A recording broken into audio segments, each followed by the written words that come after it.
Mobile दुकान पर डकैती की वारदात अंजाम देकर चोरी के मोबाइल से अपनी मोबाइल की दुकान शुरू करने वाले गिरोह को पुलिस ने गिरफ्तार किया है। इस सिलसिले में भाग्यनगर पुलिस स्टेशन में मुलजमीन के खिलाफ मुकदमा दर्ज किया गया है। पुलिस ज़राए से मिलने वाली तफसीलात के मुताबिक भाग्यनगर पुलिस स्टेशन हदूद में पावड़ेवाड़ी इलाके में एक माजूर शख्स की मोबाइल की दुकान में चोरी की वारदात अंजाम दी गई। दुकान से चोरी किए गए मोबाइल को लेकर मुलजिम इरफान खान, नुसरत खान और असलम खान आगा खान ने तुप्पा के मुकाम पर अपनी एक अलग से मोबाइल शॉप शुरू की। मोबाइल शॉप में चोरी किए गए 42 मोबाइल के अलावा एक LED टीवी, 2 DSL कैमरे और एक स्कूटी, इस तरह जुमला 2.5 लाख रुपए की मालियत का सामान जब्त किया गया है। चोरी किए गए मोबाइल के EMI नंबर से पुलिस ने मुलजमीन का पता लगाया।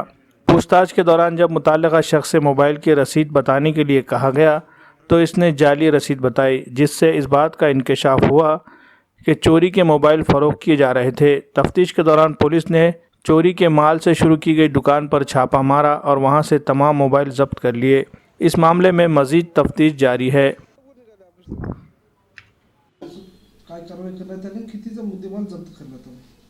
भाग्यनगर पोलीस स्टेशनच्या हद्दीमध्ये छत्रपती शिवाजी चौक येथे फिर्यादी नागेश सोनटक्के यांचे एक मोबाईल शॉप आहे, तसेच त्याला एक जोडून धंदा म्हणून फोटोग्राफीचा सुद्धा व्यवसाय होता।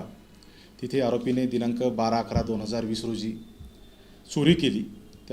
त्यामध्ये जवळपास 42 मोबाईल, त्यामध्ये 7 अँड्रॉइड मोबाईल तसेच 7 जुने वापरते मोबाईल आणि बाकीचे मोबाईल असे चोरून नेले। 2 चोरट्यांनी चोरून नेलेले आहेत। सदरची चोरी झाल्यानंतर PSI जाधव डिटेक्शन ब्रँचचे DVचे आणि त्याच्या टीमने PI साळुंके साहेब यांच्या मार्गदर्शनाखाली, तसेच आमचे DYSP श्री भोरे साहेब, तसेच आमचे ॲडिशनल SP श्री मोरे साहेब आणि माननीय SP साहेब श्री शिवाळे साहेब यांच्या मार्गदर्शनाखाली त्याने तपास चालू केला आणि त्यामध्ये 2 आरोपींना दिनांक 13/12/2020 रोजी अटक केलेली आहे।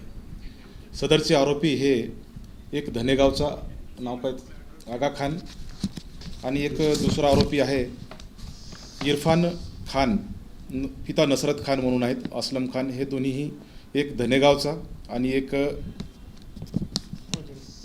वाजेगावचा आहे। तो असलम खान हा जो आरोपी आहे त्याची स्वतःची एक मोबाईल शॉप आहे, छोटीशी टाकलेली आहे त्यांनी। तर इथे येऊन त्याने हीच मोबाईल शॉप निवडली आणि त्याच्यामधून एक TV सुद्धा घेऊन गेलेला आहे आणि 2 DSLR कॅमेरा घेऊन गेलेले आहेत। एकूण सर्व मुद्देमाल आम्ही जप्त केलेला आहे। जवळपास अंदाजे 69,000चा मुद्देमाल आहे। तर आरोपी सध्या आता PCR मध्ये होते, आता MCR झालेले आहेत। धन्यवाद।